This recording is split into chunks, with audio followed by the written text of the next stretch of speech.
Ya, Rivaldi susul langkah Saka, ajukan PK. Itu yang akan menjadi topik pembahasan kita malam hari ini, pemirsa, bersama dengan sejumlah narasumber yang sudah hadir bersama kami malam hari ini di Apa Kabar Indonesia Malam. Ada Prof. Gayus Lumbun, mantan Hakim Agung. Prof. Gayus, apa kabar, sehat, Prof? Baik, selamat malam. Selamat malam. Dan juga ada Pak Beni Mamoto, Ketua dari Harian Kompolnas. Pak Beni, sehat juga Pak Beni? Sehat. Dan juga bergabung melalui sambungan Zoom, ada kuasa hukum dari Rivaldi, Kak Cindy Sembiring. Selamat malam, Kak Cindy. Selamat malam. Dan juga tentunya ada Bang Farhad Abbas, kuasa hukum dari Saka Tatal. Bang Farhad, selamat malam. Selamat malam. Selamat malam Prof. Gayus, selamat malam Pak Beni, selamat malam Cindy. Oke, Kak Cindy, sebenarnya inti yang dipersoalkan dalam permohonan peninjauan kembali yang diajukan oleh Rivaldi ini apa? Apakah terkait dengan tidak ada sangkut pautnya Rivaldi dalam kasus kematian Vina dan Eki karena Rivaldi itu bukan Andika? Ya, baik, terima kasih. Kami akan tetap bertahan pada argumen kami yang pertama ya. Dalam setiap statement kami muncul itu selalu menyatakan bahwa adanya suatu kesalahan dalam pembuatan BAP ya kan, yang dibuat oleh pelapor yaitu Pak Rudiana yang menyebutkan Rivaldi itu Andika. Sebenarnya penyebutan Andika itu kan sudah di awal ya, pada saat Pak Rudiana melakukan pelaporan. Setelah itu akhirnya saksi mahkota ya kan, yang dimana kelima orang itu adalah saksi dari Rivaldi, dan Rivaldi juga saksi dari kelimanya kan gitu. Ya selalu menyebutkan semuanya diurut itu adalah namanya Andika. Nah itu baru berubah itu pada saat adanya saksi yang bareng dengan kejadian itu si Liga Akbar yang sudah menyebutkan namanya Rivaldi. Oke, itu yang menjadi inti persoalan dalam permohonan PK ya dari Rivaldi. Pak Beni gimana nih? Jadi Rivaldi itu bukan Andika kalau dari pihak Rivaldi mengatakannya. Seperti apa kemudian Pak Beni melihatnya dalam proses bekerja pihak kepolisian ini? Kalau kami melihat di sini masalah kecermatan ya. Kecermatan karena penyidik ketika memeriksa ya untuk mendalami, ketika disebut satu nama itu harus dipastikan identitasnya, bahkan sampai aliasnya. Jadi namanya A alias ini dan itu disebut semua. Kemudian juga tentunya didukung dengan identitas yang ada di KTP, sehingga secara pasti orang ini identitasnya seperti ini. Nah kami melihat di sini di BAP yang ada, bahkan sampai di pengadilan pun ketika diuji, kenapa tidak konsisten. Nah ini tentunya menjadi masalah tersendiri, sehingga ada celah untuk dilakukanlah upaya-upaya untuk nanti katakanlah ini sebagai temuan, sebagai kalau dari pihak lawyer mengatakan ini sebagai novum, tetapi nanti kan masih diuji di persidangan, apakah itu masuk novum atau tidak. Tapi kami mencermati dalam banyak hal, masalah kurang cermatnya ini terlihat sekali. Tidak konsisten, kemudian tidak didalami. Kami kalau sebagai pemeriksa dulu, ketika seseorang menyebut satu nama, kami kejar. Dari mana kamu dapat ininya, sehingga nanti kami cek, terkonfirmasi betul, bahkan KTP-nya dapat, maka BAP ini selanjutnya bunyinya pada awal belum, tetapi BAP lanjutan sudah langsung terkonfirmasi bahwa yang dimaksud itu adalah ini, identitasnya ini, NIK-nya ini, alamatnya dan sebagainya.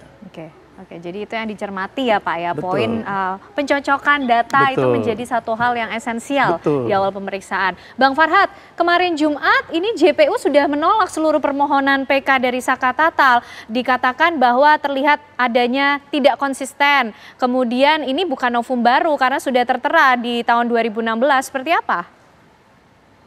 Jadi kan gini, intinya PK yang kita ajukan ini kita tidak mengakui adanya kejadian pukul memukul itu, bahwa itu adalah kecelakaan murni. Kalaupun ada mengatakan itu hanya penambahan kalimat bahwa kalau keterkaitan Saka Tatal hanya memukul satu kali, kok dia tidak terlibat di TKP kedua ketiga, dari mana penggunaan pasal 340 tersebut. Nah tapi jaksa penuntut umum seolah tidak konsisten. Dia beda yang kutipan tentang putusan pertimbangan hakim yang kita ambil dengan dengan kalimat itu bahwa memang Sakatatal tidak berada di TKP pada saat kejadian dan dianggap salah tangkap lah kira-kira seperti itu. Nah, saya bacakan kembali ya. Inti daripada hal yang mengejutkan saat itu bahwa unsur 340 tidak terpenuhi karena memiliki unsur subjektif, perencanaan, motif. Masih ada 3 daftar pencarian orang, ya, Andi, Dani, Peggy alias Perong yang fiktif dan tidak ada. Bahwa keterangan Saka yang disampaikan berita acara pemeriksaan pada tahap penyidikan diperoleh dari hasil penyiksaan. Nah itu, ini catatan. Nanti kita akan hadirkan saksi dari tokoh hak asasi manusia juga pada hari Rabu nanti. Bahwa keterangan anak Sakatatal disampaikan pada berita pemeriksaan tahap penyidikan diperoleh dari hasil penyiksaan. Bahwa penyidikan dilakukan kepolisian Kota Cirebon melanggar ketentuan yang berlaku atau non prosedural, ya. Nah, kemudian bahwa itu aja yang saya sampaikan dulu. Kemudian jaksa kan ini kan kasus menarik ketika polisi yakin Peggy itu benar Peggy, ternyata Hakim Eman Sulaiman mengabulkan pra peradilan membebaskan Peggy. Nah, dan kita mengirim surat juga perlindungan hukum kepada Jaksa Agung. Nah, kemudian kepada Jaksa Agung, kemudian jaksa ini sepertinya masih terpengaruh dan tidak terpengaruh dengan kejadian hasil saat ini. Di mana kita menganggap jaksa tidak melakukan eksaminasi terhadap putusan ini, gitu, masih menggunakan hasil yang lama, jadi tidak ada perubahan, tidak melihat perkembangan terakhir dengan bebasnya Peggy. Oleh karena itu, rencana Senin kami akan melaporkan jaksa-jaksa yang menuntut mereka tinggi, ya, ke Kejaksaan Agung, ke Dewan Pengawas atau Jaksa Agung Muda Pengawasan untuk diperiksa. Mereka menuntut orang berdasarkan bukti-bukti yang minim, bahkan tidak menghadirkan saksi penting yaitu Aib dan Dedi hanya berita acara sumpah saja. Kemudian mereka hanya bangga ketika hakim menjatuhkan hukuman berat kepada seluruh terpidana. Baik. Nah, jadi tidak ada sedikit nilai perubahan yang disaksikan oleh masyarakat Indonesia saat ini. Itu aja. Oke, baik Bang Farhad. Prof Gayus, lalu bagaimana kemudian MA mengolah perkara ini, mengambil keputusan dalam peninjauan kembali yang diajukan baik oleh Sakatatal maupun juga Rivaldi sejauh ini? Jadi kalau kita lihat tujuan PK atau peninjauan kembali sebagai instrumen hukum, itu didasarkan kepada memberikan hak asasi manusia. Itu utamanya, sehingga hak ini melekat di kehidupan orang. Kalau dia bersalah, dia harus dihukum. Tetapi kalau dia tidak bersalah, harus dibebaskan. Nah, mengenai PK ini disyarat 3 hal. Yang pertama, kalau ada bukti baru, keadaan baru, itu mungkin bisa merubah apabila keadaan ini sebelumnya tidak pernah dipersoalkan di sidang-sidang pemutus perkara. Sehingga kalau saja ketika itu dibahas, mungkin tidak dihukum. Kedua, adanya perentangan putusan atau bukti. Tapi bagi saya mungkin ya satu lagi adalah mengenai ada kelalaian hakim yang nyata. Yang kedua ini terus tiga-tiga dibatasi dengan waktu itu secara administratif peradilan. 180 hari sejak ditemukannya bukti baru. 180 hari sejak diputuskan perkara ini dan telah sampai beritanya kepada yang bersangkutan. Tiga-tiganya, dua-duanya begitu. Yang dua ini saya melihat waktunya sudah lewat ya kalau saya hitung. Jadi satu-satunya celah untuk bisa merubah karena temuan keadaan baru itu ya di novum. Novum ini akan dipelajari juga nanti di pengadilan pertama di mana putusan diputuskan. Pengadilan setempat itu disebut sebagai yudek faksi. Peradilan fakta. Nah di sana akan diolah dulu dalam waktu 14 hari ketika menerima permohonan ini, ketua pengadilan setempat harus membentuk majelis. Nah di tempat itu hanya diberi waktu 30 hari, harus sampai ke Mahkamah Agung. Di Mahkamah Agung masih ada satu lembaga lagi yang bernama Badan Penelaah. ditelaah lagi tuh tentang waktunya syarat-syarat PK, baru ke Hakim Agung yang memutus perkara PK ini dalam bentuk majelis ditentukan oleh pimpinan Mahkamah Agung. Seperti itu mekanismenya. Jadi cukup panjang ya Prof ya mekanisme yang harus ditempuh ya? Iya, kalau di Mahkamah Agung waktunya susah ditentukan, tapi tadi itu 14 hari, 30 hari itu wajib sampai di Mahkamah Agung. Oke, nah nanti kira-kira putusannya ini bisa mengabulkan atau kemudian mengubah hukuman atau seperti apa tuh Prof? PK itu tidak bisa menambah hukuman, tapi bisa mengurangi, bahkan bisa membebaskan kalau memang terbukti syarat-syarat itu terpenuhi. Bukti baru seperti apa? Ya, saksi merubah keterangan itu hak ingkar, hak diam itu dilindungi. Tetapi kan ada semua kaitan-kaitan yang akan digunakan secara instrumen hukum untuk bisa menjelaskan. Seperti bukti ada dua kan. Bukti barang bukti dan syarat bukti yang memang ditentukan oleh undang-undang. Jadi ada dua bukti yang akan dipadukan nanti. Oke. Seperti itu. Jadi banyak juga yang perlu dilalui ya. Tetapi kalau yang dilalui cukup beralasan memang ini bukti baru, ya itu tentu dan banyak dibebaskan. Oke, baik Prof. Termasuk kita juga ingin tahu kalau kemudian Rivaldi mengajukan peninjauan kembali, memang bukti apa yang kemudian sudah dimiliki Kak Cindy oleh teman-teman untuk bisa menjadi novum baru dalam kasus ini. Kami akan hadirkan perbincangan lebih lengkapnya nanti untuk Anda pemirsa usai jeda. Ya, kita akan lanjutkan perbincangan kita malam hari ini pemirsa menyusul upaya hukum yang kemudian diambil oleh pihak Rivaldi. Kak Cindy, memang punya bukti baru apa kemudian bisa menjadi novum baru yang menguatkan bahwa Rivaldi ini bukan Andika dan tidak ada sangkut pautnya dalam kasus kematian Vina dan Eki? Untuk beberapa bukti yang kami siapkan adalah kemarin juga kan sempat beberapa live dengan Pak Sisno juga menyatakan sudah bawa aja bukti-bukti bahwa Rivaldi bukanlah Andika dengan adanya akte kelahiran, ijazah, dan mungkin beberapa saudaranya yang dari kecil gitu kan yang memanggil Rivaldi ya Rivaldi gitu, tidak pernah pakai alias Andika. Adapun alias itu pun menggunakan nama Ucil ya, bukan Andika. Dan ada juga mungkin dengan adanya pencabutan berita acara dari Liga Akbar.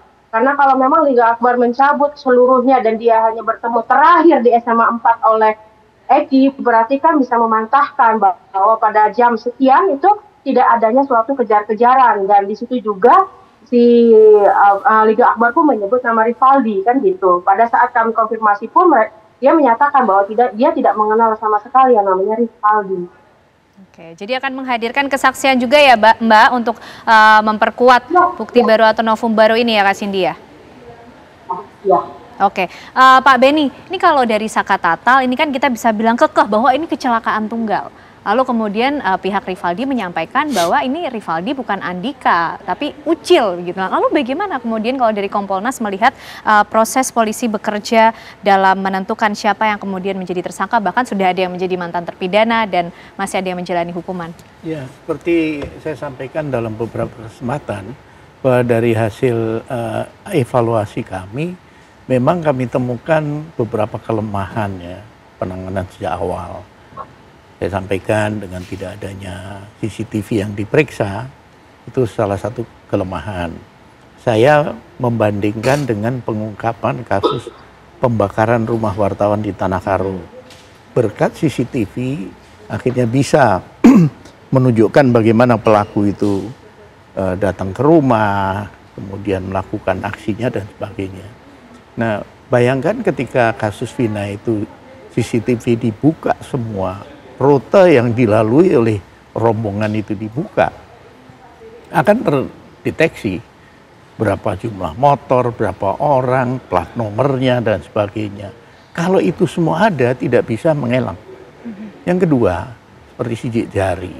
Ini harusnya sedini mungkin dilakukan pemeriksaan, meskipun tadinya dikira laka lantas tunggal, kemudian baru curiga, kemudian dilaporkan bahwa itu pembunuhan. Nah, proses-proses ini yang kami lihat banyak kelemahan sehingga dengan mudah mereka mengelak awalnya mengaku, mencabut keterangannya dengan mudah karena tidak didukung dengan bukti-bukti secara ilmiah tadi. Beberapa kasus seperti pembunuhan dokter di Nabire, sudah bingung siapa pelakunya, ternyata setelah dilakukan pemeriksaan DNA di tubuh korban ditemukan satu DNA di tubuhnya, dicocokkan dengan DNA orang di sekeliling, ketemu langsung pelakunya. Boleh nggak tidak mengaku? Sama dengan ketika kami menangani warga negara Indonesia yang menyelundupkan kokain ke China dengan memasukkan kokain dalam pembalut wanita. Awalnya dia melak, nggak ngaku. Ketika kami periksa DNA-nya yang ada di pembalut itu cocok dengan DNA dia, ya divonis 18 tahun. Nah, seperti itulah yang selalu kami sampaikan bahwa pendekatan secara saintifik ini mau tidak mau harus dilakukan. Sehingga nanti mendukung, ketika dia mengaku oke, sejalan. Ketika tidak, hakim yang akan memutuskan nanti. Berdasarkan, karena pembuktian secara ilmiah ini tidak terbantahkan. Kesaksian boleh, ini kan rame. Yang ini nyabut, yang ini merubah dan sebagainya. Itulah yang kami sampaikan bahwa karena awal penanganan ini tidak optimal, tidak dengan pendekatan secara ilmiah, maka kesininya banyak lubang-lubang yang bisa itu kemudian digunakan untuk entah mengelak, entah tidak mengaku, entah mencabut dan sebagainya. Nah, ini mudah-mudahan melalui upaya PK yang dilakukan, siapa tahu dari sekian nanti yang mengajukan ada novum yang diterima. Nah, ini tentunya akan membantu proses penyidikan selanjutnya nanti.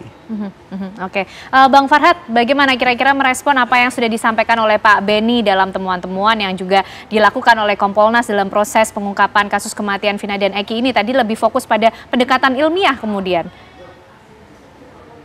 Satu bagian dari novum kita, di mana Pak Wakapolri mewakili Kapolri menyatakan bahwa banyaknya kekurangan kelemahan dalam penyidikan kasus tersebut. Nah, jadi saya ulangi kembali ya, agar tidak terfokus saja masalah novum, bahwa keterangan matinya korban Rizky Ridwan itu yang novum yang kita temukan sebenarnya karena kecelakaan lalu lintas. Itu satu. Kedua, unsur 340-nya itu kita anggap kabur karena 3 DPO dan satunya itu bebas.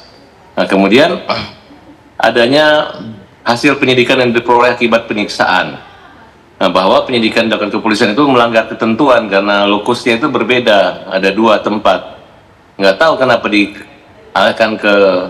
dicocok-cocokkan dengan kematian dari harusnya Polsek ke Polres. Nah, apakah ini memang disengaja untuk rekayasa Rudiana kan? Kemudian yudik paksi dan yudik juris telah hilaf dan keliru menilai penyebab kematian korban Rizky dan Vina. Penyebab mati korban Rizky dan Vina bukan karena luka tusuk akibat tusukan senjata tajam, tapi melainkan karena kecelakaan lalu lintas. Kemudian tidak ditemukan bekas darah Rizky. Vina tercecer di tempat kejadian peristiwa belakang showroom Jalan Perjuangan. Nah, kemudian tidak ditemukannya bekas sidik jari 8 orang tersebut di TKP kedua, dengan tidak ditemukannya bekas darah dan korban dan sidik dari pelaku, maka peristiwa adalah kecelakaan lalu lintas yang kami anggap ya sesuai dengan yang disampaikan ke Pak Beni tadi, bahwa pada putusan nomor 16 terdakwa anak Saka Tatal terhadap keterangan saksi Yudo Suja Sasito melakukan olah tempat TKP flyover Talun tidak diajukan dan tidak dihadirkan sebagai saksi oleh JPU. Nah, 3 orang yang menerangkan hasil pemeriksaan tempat kejadian flyover Talun Cirebon, korban Rizky dan Vina mati karena kecelakaan lalu lintas, dan tidak diajukan 3 orang saksi tersebut, maka hakim yudik paksi dan yudik juris telah mengabaikan hasil pengolahan TKP setempat. Nah, makanya itu penting sampaikan ke Pak Beni agar Kompolnas kalau perlu menghadirkan polisi-polisi yang mengolah TKP yang pertama itu Pak nanti di persidangan gitu. Ya, dan sebagai catatan bahwa saksi kunci di sini yaitu Dede yang dibujuk dan diarahkan oleh Rudiana sudah menyatakan kesediaannya untuk hadir gitu. Jadi peradilan yang sebenarnya itu adalah peradilan nanti PK kami nanti pada hari Selasa minggu depan. Karena selama ini hakim-hakim yang di Pengadilan Negeri Cirebon awalnya itu hanya menerima aja, tidak pernah menghadirkan baik Aib maupun Dede yang menyaksikan, mendengarkan, walaupun mereka tahu bahwa tidak ada satupun saksi yang mendengarkan, melihat atau mengalami kejadian saat itu gitu. Nah, inilah peradilan sebenarnya. Jadi kita nggak usah berdebat lagi seolah-olah udah putus kok mau PK, apa alasan PK. Kita saksikan apa dasarnya. Kalau hakim yakin terjadi pembunuhan dan pemerkosaan karena Dede yang melihat, Dede akan bicara bahwa dia tidak pernah melihat. Ada apa? Apa tujuan motivasi pada Rudiana untuk mengarahkan itu? Dan Pak Rudiana nggak perlu lagi ngancam-ngancam bahwa dia akan ketahuan kok, karena hakim itu akan mengerti, dia bisa menggal selama hakim yang baik. Dan kami menyarankan kepada hakim Pengadilan Cirebon, ya ini satu catatan yang paling penting. Saya selama sidang di Pengadilan Negeri Cirebon itu, karena hakimnya saya kenal, karena waktu masih mereka muda-muda adalah kenal lah kira-kira. Jadi kalau saya agak keras tidak enak, tapi saya melihat hakimnya tidak punya maksud saya di pengadilan ini dulu pledoinya Saka Tatal dicuekin, dianggap diabaikan. Kemudian PK, sebentar Pak, ini penting. Kemudian memori banding diabaikan juga. Makanya minta hakim jangan terlalu kaku sehingga kita bisa menggali kenapa hanya terjadi PK gitu, untuk memperbaiki putusan yang lama. Jangan selalu pasif seolah ini hanya menerima saja, tapi harus lebih aktif. Jangan mengikuti jaksa, kayak jaksa aja pakaiannya nggak rapi, dibiarin aja seperti itu. Maksudnya harus jangan terkesan hakim dan jaksa itu kenal dan mereka sungkan untuk menegurnya, kira-kira seperti itu. Baik, Pak Beni mungkin menanggapi sedikit juga tadi usulan, bagaimana nih menghadirkan polisi-polisi yang sebelumnya menangani kasus ini dari awal? Itu bukan kapasitas kami ya. Kami kan pengawas eksternal, jadi tidak dalam kapasitas kami masuk ke urusan pengadilan ini. Oke, baik. Prof Gayus, bagaimana kemudian tadi yang sudah disampaikan oleh pihak dari Saka Tatal? Tadi kemudian banyak poin lah yang mendasari apa sih yang kemudian menjadi alasan mereka mengajukan PK. Lalu lagi-lagi bagaimana nanti MA akan menyikapinya, Prof? Proses dari peninjauan kembali atau PK ini satu proses yang adanya terjadi error. Ada dua error yang akan menjadi menarik. Error in persona, tadi bukan dia ini, tapi orang lain, itu error in persona. Pembuktiannya juga harus menyangkut itu. Dan ada error in objecto. Sebenarnya peristiwanya bukan, tadi disampaikan oleh Pak Farhad, ini lalu lintas kecelakaannya, bukan 340 itu pembunuhan berencana. Nah ini kan sangat jauh sekali. Itu error in objecto. Objeknya sudah tidak tepat. Nah ini saja dipahami, kemudian PK-nya mengenai itu. Novumnya begitu. Novumnya ada errornya orang. Tadi sudah banyak, bukan dia, namanya juga beda. Itu error dari persona. Jadi ini diperhatikan saja. Saya pikir hakim akan berangkat dari sana. Saya juga memutus banyak PK. Itu tentu seperti itu pandangan saya. Oke, tapi di PK nanti apakah kemudian bagaimana hakim menilai bukti-bukti yang dihadirkan juga, Prof? Bukti yang bernama alat bukti ya, alat bukti dan barang bukti, ada dua bukti yang perlu dipelajari. Nah tentu hakim itu juga punya salah satu hak yang melekat di hakim itu ada keyakinan. Hakim yakin, hakim bisa mengerti, itu ada di hak hakim yang dilindungi oleh KUHAP, oleh undang-undang. Hakim berhak untuk bisa yakin yang diajukan tadi, oh bukan dia. Ini error in persona. Apa buktinya? Tadi disebut nama juga beda. Saya pikir ini satu proses yang bagus ya. Dalam perkara yang cukup besar ini, PK akan membongkar semua persoalan. Apakah orangnya sudah betul? Apakah objeknya juga sebenarnya memang betul di lalu lintas, bukan 340 yang disebut sebagai pembunuhan berencana.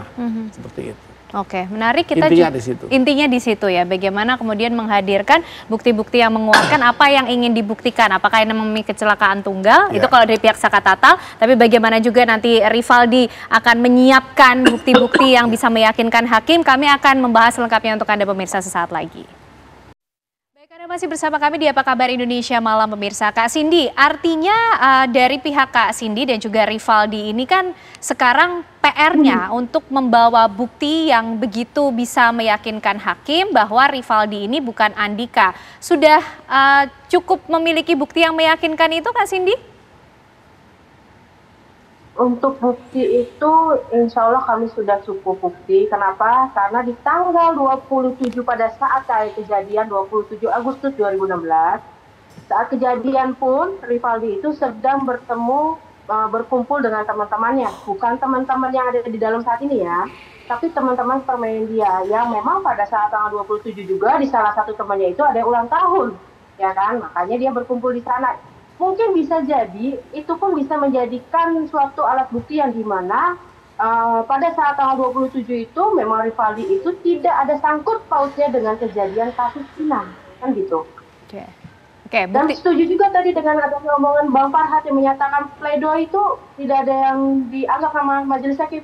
Itu pun yang kami rasakan sebagai kuasa hukum dari Rivaldi pada saat kami mengadu pledoi atas nama Rivaldi bukanlah Andika pun tidak dianggap sama sekali oleh majelis.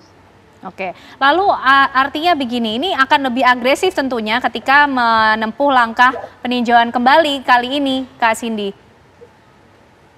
Ya, mungkin kami akan lebih agresif. Kenapa? Karena di sini mungkin pikir kami satu momen yang sangat pas, ditambah adanya dengan Peggy bebas itu kan makin makin membuat BAP itu bahwa apa yang sudah dilakukan pada saat 2016 yang sudah dibikin atau dibuat BAP oleh para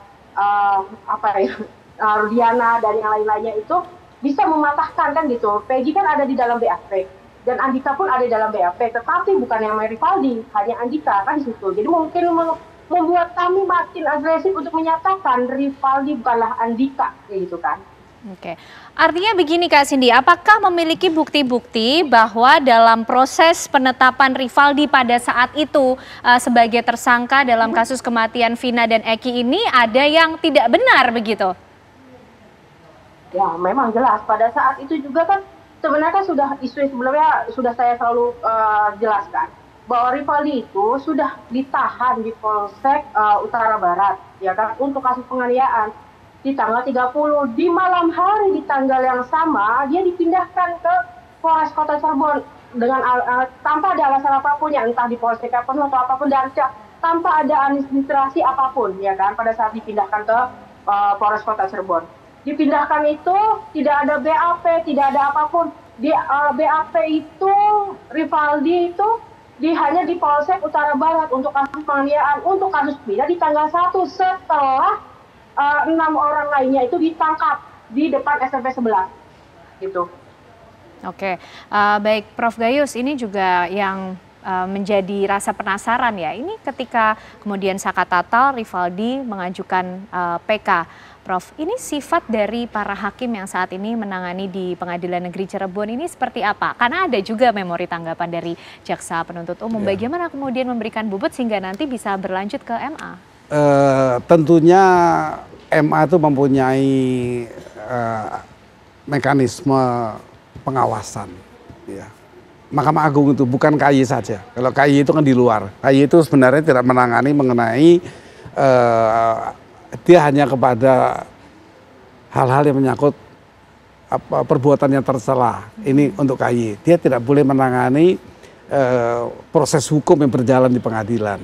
Itu mutlak milik kekuasaan peradilan dipimpin oleh Ketua Mahkamah Agung. Nah, di sana ada Dewas di Mahkamah Dewan Pengawas dan ada Ketua Muda bidang pengawasan. Bisa saja disampaikan hal-hal seperti ini. Kemudian nanti akan dikirim tim atau kalau dianggap perlu akan dilakukan oleh Mahkamah Agung secara internal. Jadi teknis yuridis itu ada di Mahkamah Agung, tidak di luar itu. Termasuk KY. KY tidak punya hak untuk teknis yuridis. Apa diputus hakim, apa yang dilakukan itu kecuali perilaku yang dianggap tercela itu wilayah KY. Ada dua wilayah yang publik seringkali adukan ke KY. Apanya mau diadukan? Kalau teknis yuridis tidak bisa, dia hanya yang tercela dari hakim saja. Itu kira-kira. Kalau kita mau bikin lembaga baru ya silakan ya, lembaga misalnya eksaminasi. Saya pribadi sering mengusulkan. Jadi kalau ada hal seperti ini dan PK-nya tidak memberi dukungan, kita harus minta untuk melakukan eksaminasi yang bukan hanya tidak ada kaitan dengan putusan. Eksaminasi dibuat lembaga eksaminasi nasional ini harus mempunyai kekuatan untuk bisa merubah putusan. Kira-kira begitu. Oke, Prof, pernah nggak sih menemukan kasus ini kan kalau di PK Saka Tatal yang diajukan oleh pihak Saka Tatal kemudian oleh jaksa dinilai ini bukan novum baru karena sudah pernah ada sebelumnya, ini bukan bukti baru. Pernah? Itu akan nanti menjadi perhatian dari hakim pemutus PK. Itu yang sama jaksa tadi mempunyai poin ya, walaupun tidak langsung. Jaksa di situ tidak berlangsung sebagai penuntut umum ya, tapi jaksa bagian dari PK, bagian dari instrumen PK. Demikian juga advokat yang mengajukan. Nah ini semua akan dinilai ini PK, jadi bukan peradilan biasa. Ini disebut sebagai upaya hukum luar biasa. Sehingga yang luar biasa itu tangani juga oleh Mahkamah Agung mungkin secara khusus juga ya. Akan sangat ketat sebenarnya untuk PK ini. Kalau tadi apa ada kelainan hakim, udah lewat waktunya ya. Apakah ada pertentangan putusan dengan perkara yang lain, nah itu juga sudah lewat. Tinggal memang novum, keadaan baru. Nah ini perhatikan betul-betul. Apa keadaan barunya? Bisa saksi juga yang merubah keterangan yang lalu. Tidak apa-apa. Ada yang ini ada resikonya. Saksi palsu kalau timbul di belakang di depan tetap ada resikonya. 9 tahun itu kalau sampai merugikan pihak lain, kesaksian disampaikan ini tidak benar, itu ada resikonya.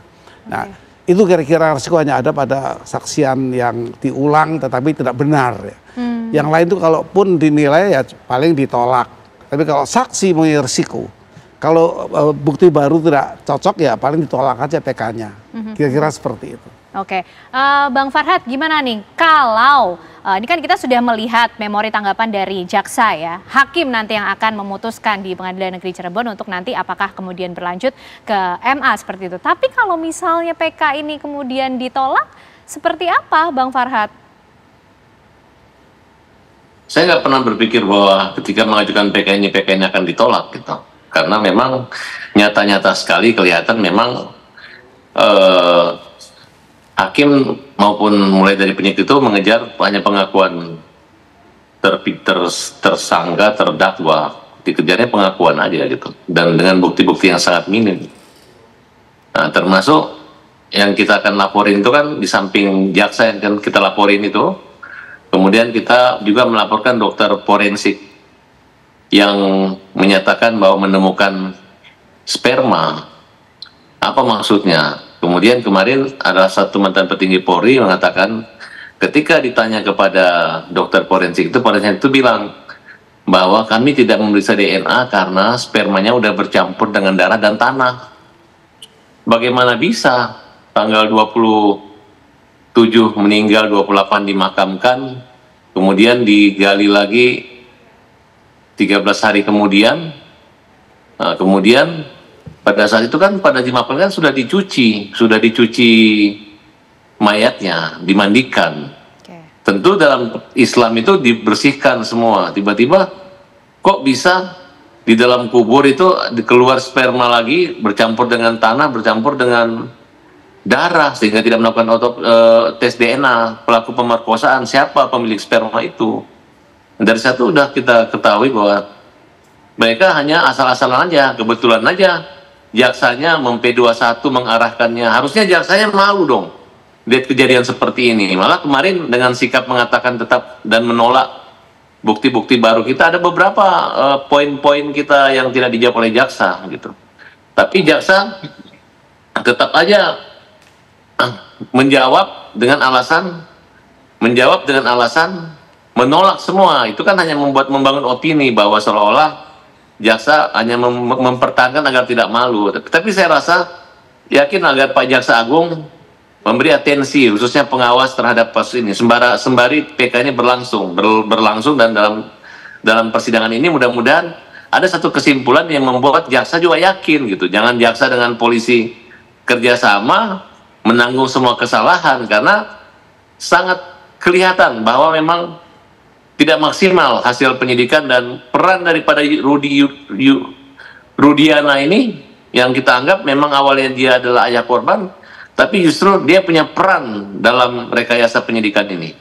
Oke. Yang mengakibatkan dipidana semuanya 7 orang itu seumur hidup semua sama. Ya. Kan agak aneh masa kasusnya berbeda tapi hukumannya semua sama, Ya. seumur hidup semua. Oke, baik Pak Beni, mungkin menanggapi apa yang disampaikan oleh Bang Farhat yang juga menilai bahwa hasil penyidikan ini tidak maksimal. Kemudian sekarang akhirnya ramai-ramai mengajukan upaya hukum karena ada kemudian merasa ada celah, ada kejanggalan dalam proses yang berlangsung dalam pengungkapan kasus Vina dan Eki. Ya, kami tentunya menghargai apa yang sedang dilakukan upaya ini karena kita semua tentunya mengharapkan tegaknya kebenaran dan keadilan. Mungkin melalui proses ini kemudian nanti ada novum yang diterima. Sekali lagi ini tentunya akan menjadi bahan juga ketika penyidikan kasus ini nanti dilanjutkan. Kan? Sementara ini dihentikan. Seperti itu. Oke, itu ya tanggapan dari Kompolnas. Kak Cindy, sejauh mana sudah yakin dengan bukti-bukti yang akan dibawa dalam pengajuan PK Rivaldi? Insya Allah kami sudah sangat yakin karena pada dasarnya kan untuk Rivaldi ya, untuk Rivaldi berbeda dengan yang lainnya itu bahwa Rivaldi itu kan digantikan perannya menjadi Andika, ya kan? Jadi itu posisi kami itu yang sangat yakinnya adalah menunjukkan bahwa tanggal 27 Agustus kejadian itu Rivaldi ada di mana, dan Rivaldi juga bukanlah Andika dengan menunjukkan bukti-bukti surat dari akte kelahiran dan yang lain-lain, terus bukti keluarganya bahwa Rivaldi namanya itu bukanlah Andika. Udah cukup itu aja. Itu aja. Untuk ya? yang lain-lain masih terlalu banyak. Oke, masih terlalu banyak. Prof Gayus, begini, kemungkinan kemudian PK ini nanti akan ditolak ataupun juga dikabulkan di tingkat MA ya tentunya. Tapi kita melihat dulu dari proses yang tengah berlangsung di Pengadilan Negeri Cirebon. Nanti bagaimana kemudian hakim akan memberikan bobot melihat dari apa yang dibawa oleh pihak pemohon dan juga apa yang ditanggapi oleh pihak termohon. Ya, hakim ini kan tidak berkaitan dengan hakim terdahulu di tempat yang sama mengadili perkara ini. JPU-nya juga bersifat bukan JPU tapi jaksa yang mewakili kejaksaan. Jadi ini hal baru lagi semuanya untuk memandang suatu perkara yang lama tapi menjadi kenyataannya apa betul seperti ini. Kira-kira begitu. Ini bentuk pengadaan koreksi sebenarnya. Mengkoreksi yang lama terjadi kesalahan apa tidak. Kita punya kasus yang menarik Sengkon dan Karta. Ternyata divonis sampai tingkat terakhir toh terbukti bukan dia yang melakukan. Nah ini error in persona dan ternyata dibebaskan dua-duanya tapi yang satu sudah terlanjur meninggal di LP di penjara dia meninggal, yang satu Sengkon atau Kartanya, yang lain sakit nggak lama meninggal juga. Tapi tujuan PK-nya itu kan untuk memulihkan nama baik keduanya bagi keluarga maupun bagi masyarakat. Jadi memang ini pengadilan koreksi sebenarnya, mengkoreksi betul atau tidak betul, hanya seperti itu. Dan ini untuk memberikan satu menaikkan hak asasi manusia sehingga dia layak apa tidak dihukum atau dia dibebaskan kalau bukti barunya itu kuat seperti itu. Oke, soal gerasi seperti apa, Prof Gayus? Gerasi itu terhadap putusan yang di bawah, yang di atas 2 tahun, ya. Presiden bisa mengampuni terhadap satu putusan yang memang lebih dari 2 tahun. Nah, ini saya tidak tahu tahun berapa tahun.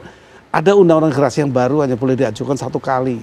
Kalau tidak dibatasi, nanti gerasi itu akan terus diulang-ulang terus bagi orang yang memang biasa mengkejahatan, dia terus minta gerasi seperti itu.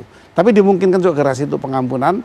Di sana saya juga pernah menjadi hakim mempertimbangkan gerasi karena presiden dalam memberikan hak yang prerogatif untuk mengampuni itu di undang yang baru di amandemen konstitusi harus kembali ke MA lagi. Hakim diminta untuk memberikan bukan persetujuan tapi pandangan atau pendapat. Pendapat hakim menentukan juga karena ya baru hanya pendapat. Saya menemukan satu kasus pembunuhan tapi ternyata bukan dibunuh secara wajar, hidup-hidup dibunuh, di paru-parunya itu ditemukan pasir. Nah, waktu itu Presiden SBY hakimnya saya tolak karena memang ini kejahatan ini bukan kejahatan seperti yang biasa, ini kekejaman yang luar biasa. Seperti itu. Tapi ada juga gerasi dikurangi, Corby misalnya, Australia perkara narkotika itu dikurangi 5 tahun. Itu gerasi tergantung juga nanti presiden memandangnya apa penuh atau sebagian dan kembali ke MA juga untuk mendapatkan pertimbangan. Tapi dalam kasus ini, dalam kasus kematian Vina dan Eki, Prof Gayus melihatnya seperti apa? Karena kasus ini sudah terlanjur menjadi atensi publik, Prof. Ya tentunya hakim nanti kalau presiden akan mengampuni kalau ini gagal di PK misalnya dan bisa mengampuni ya itu akan mempertimbangkan berbagai hal. Gerasi itu lebih kepada kemanusiaan, bukan keadilan, lebih kepada kemanusiaan. Manusia dalam proses seperti ini, Corby itu sudah sekian tahun di penjara, kemudian kemanusiaan terganggu, dia tidak bisa hidup di alam Indonesia dan sebagainya. Kesalahannya pun tidak jelas karena itu disuruh atau bagaimana. Jadi lebih banyak kepada kemanusiaan. Konsep gerasi itu kemanusiaan. Prof, tapi 7 terpidana ini kalau kemudian informasinya dan dari hasil riset tentunya pernah mengajukan gerasi kemudian ditolak oleh Presiden. Lalu bagaimana kemudian nanti sikap MA atas hal ini? Kalau ini PK tidak mempengaruhi. Kalau ini PK. Tapi sebenarnya kalau sudah pernah gerasi ya tidak bisa PK. Gerasi itu banyak dipahami sebagai pengakuan salah. Dia mengaku salah. Walaupun itu tidak tertulis secara undang-undang maupun doktrin tidak mengatur dengan jelas. Apa itu gerasi terkait dengan pengakuan salah apa tidak. Tapi sebagian hakim berpendapat kalau sudah minta gerasi berarti dia mengaku salah, minta ampun. Gerasi itu pengampunan. Bang Farhad, gimana nih melihat possibility atau peluang-peluang yang tadi juga sudah dijelaskan oleh Prof Gayus? Ya, kan tadi jelas Prof Gayus mengatakan bahwa PK itu ada yang ditolak, ada juga yang turun gitu, tapi tidak akan menambah hukuman gitu. Nah, kemudian kalau menyangkut gerasi, kita juga punya. Kalau kebetulan kalau Sakatata belum pernah mengajukan gerasi, nah sedangkan yang lainnya pernah mengajukan gerasi. Tapi menurut saya karena ini proses yang sangat luar biasa sekali, karena yang namanya orang seumur hidup itu walaupun dia mengatakan tidak bersalah, kalau udah dihukum tetap aja mau tidak mau dengan keterpaksaan pasti mereka mengajukan gerasi gitu, karena tidak ada celah. Mereka nggak kepikiran akan terjadi heboh lagi kasus ini naik di permukaan, kemudian adanya pencabutan keterangan dari Liga Akbar, pencabutan dari Dede nggak mencabut Dede. Nah itu suatu bentuk kezaliman kalau nanti hakim menolak alasan yang udah pernah mengajukan gerasi gitu. Justru yang utama adalah peran daripada penegak hukum, baik kita pengacara berjuang, kemudian polisi, jaksa dan hakim menjadi kasus ini prioritas gitu. Bahkan kami meminta dengan kejadian begini, kan tadi si Dede kan ngaku akan nyabut, bohong dia. Nah, akibatnya dia terancam juga pidana 9 tahun penjara. Harusnya ke-7 terpidana itu harusnya ditangguhkan dulu penahanannya, dikeluarkan dulu sampai ada putusan PK sehingga menyatakan bahwa PK itu ditolak gitu. Tapi kalau misalnya dibiarkan lama, kemudian diragukan, dibuat kalimat bahwa kalau orang gerasi tidak boleh mengajukan PK, itu menurut saya suatu proses pembiaran terhadap keadilan di Indonesia, ketidakadilan ya. Jadi siapa lagi yang memperbaiki negeri ini kalau bukan kita semua, terutama penegak hukum. Baik. Kak Cindy, gimana nih tanggapannya dari penjelasan Prof Gayus melihat upaya hukum luar biasa yang sudah ditempuh juga dan dipilih oleh Rivaldi? Sebenarnya Rivaldi sendiri dia tentu tidak ingin mengajukan, hanya saja adanya suatu ajakan dari kelimanya untuk mengajukan. Dan Rivaldi sendiri juga sebenarnya tidak ingat yang mengajukan atau tidak. Baik, Pak Beni mungkin menutup ya sejauh ini melihat upaya-upaya hukum yang diambil oleh masing-masing pihak, oleh mantan terpidana Sakatatal dan juga terpidana seumur hidup Rivaldi. Lalu bagaimana Kompolnas juga ikut mengawasi proses ini Pak? Bahwa polisi juga ini perannya belum selesai karena tentu masih juga akan dimintai keterangan, mungkin juga akan hadir dalam persidangan dalam kemudian menilai bagaimana proses penyidikan yang berlangsung kemarin dalam kasus kematian Vina dan Eki. Ya, yang pertama dari internal dulu ya. Internal dulu tentunya ini sudah dilakukan langkah-langkah untuk evaluasi, audit, investigasi dan sebagainya untuk ini menjadi bahan antisipasi ke depan untuk tidak terulang. Ini secara internal. Kemudian yang kedua, ini kasus kan belum tuntas. Masih 3 DPO. 1 dihentikan penyidikannya. Sehingga dalam rangka menuntaskan kasus ini memang diperlukan sekali dukungan. Seandainya nanti ada novum, kemudian ada putusan yang dari PK ini akan menjadi bahan ketika kasus ini ditangani untuk dituntaskan. Jadi penyidik sekarang Ya, karena sudah dihentikan, tentunya masih mencari. Ada nggak bukti-bukti baru? Ada nggak hal-hal yang masih bisa didalami, kemudian nanti bisa dijadikan dasar untuk membuka kembali kasus ini. Nah, kontribusi dari PK ini tentunya sangat diharapkan kalau memang nanti hakim memutuskan adanya novum. Oke, baik, kita masih tunggu bagaimana upaya hukum ini bergulir. Terima kasih Prof. Gayus, Pak Beni, Bang Farhat, dan juga Kak Cindy malam hari ini sudah bergabung bersama kami di Apa Kabar Indonesia Malam. Kita akan terus kawal dan juga ikuti bagaimana persidangan yang akan berlangsung, upaya hukum yang juga diambil oleh masing-masing pihak.